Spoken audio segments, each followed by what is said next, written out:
Hello! Hello, hello, hello!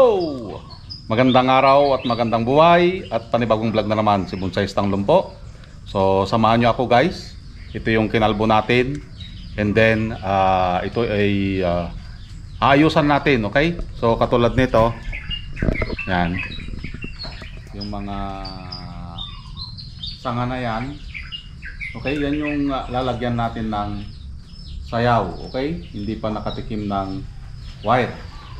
Okay, unlike dito, yan, medyo nakatikim na sila. Yan, mga liko-liko na. Okay? Ito, hindi pa rin nakatikim yan, oh. Yan, so, yan yung aayusan natin. Okay? Lalagyan natin ng wire para magkaroon ng liko. Okay? So samahan nyo ako guys, let's start para maumpisahan na natin at makagawa na tayo. Okay? So itong part na ito, itong winawire natin, ito yung binubuo natin. Okay? Ito yung kulang sa puno na dapat nating iayos or ayusan. Maganda kasi kung ang mga puno natin ay kumpleto ng sanga. So tis-tis lang, medyo mabagal yung ating pagwawire dito dahil makapal na ang kanyang mga sanga. Kapag nabuo itong ating bonsai na ito ay bundok na bundok or puris na puris yung kanyang dating.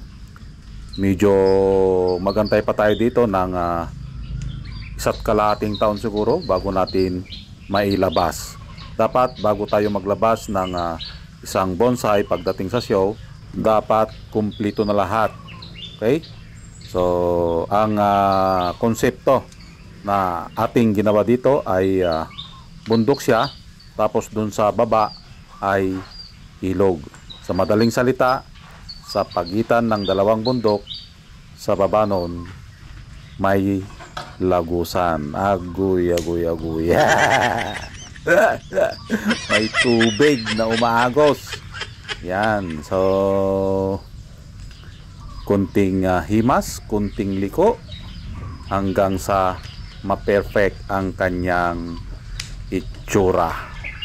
Ang pagkalbo at pagbrush ng ating halamang bonsai ay mahalaga ito kapag may nakita tayong aphids sa kanyang katawan. So ganun lang ang ating gagawin, i-brush and then kalbuhin para make sure na matanggal lahat ang nakakapit na aphids. Yan. So ang pagbobonsai ay hindi basta-basta. Medyo matagal ang proseso, kailangan mong magtiis at maghintay, hindi kagaya niya agoy, agoy, agoy, agoy. Hindi kanya hinintay.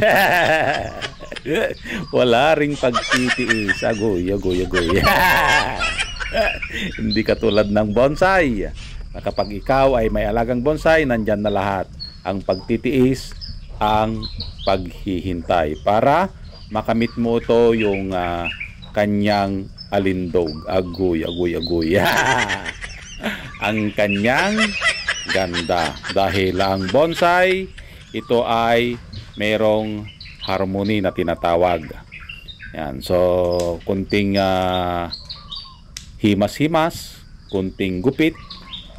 Yan, pinutol natin ito dahil hindi na kailangan. Okay? So ganun lang ang pagbobonsai. Kailangan ng mahabang pasensya. Dahil kung wala ka nun, hindi ka makakabuo ng isang magandang bonsai. So kailangan mahaba ang iyong pasensya. Ayun. At malapit na tayo ditong matapos.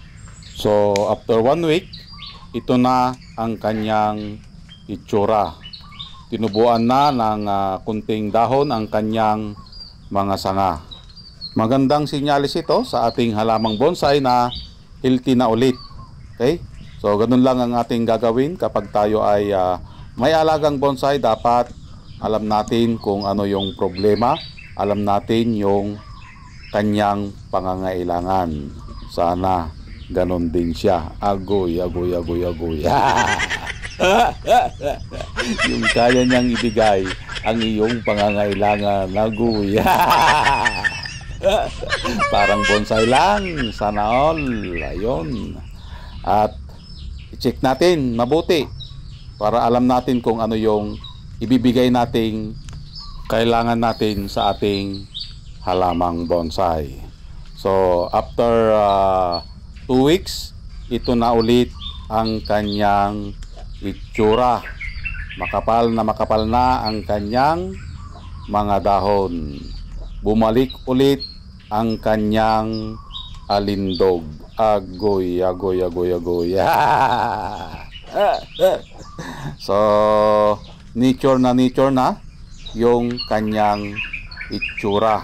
Sa mga mahilig sa adventure dyan, parang napakagandang puntahan itong ating ginawang pinjing. Okay? So bundok na bundok at ang baba nun ay ilog. So ayan, nakita nyo na kung ano na ang kanyang itsura ngayon. Tinubuan na ng panibagong mga dahon yung mga sanga na kinalbo natin. Okay?